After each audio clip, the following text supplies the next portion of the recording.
Chris, what have you got planned for us today? Well, with the Queen's Platinum Jubilee, what better way to celebrate than with these M&S British summer flowers and my M&S Royal Gala apple trifle. Can't wait. All starts with the apple. We'll just cut them up into bite-sized pieces. I'm leaving the skin on. I don't want any waste here, but it adds a nice texture. Go into a hot pan with a touch of sugar and a little bit of butter. Cook down until your desired consistency.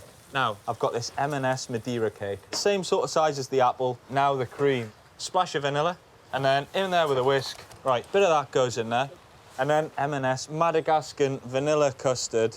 Now, the apples. They look stunning, don't they? Touch of cream on the top. My favourite bit. A couple more apples. That's the perfect summer trifle.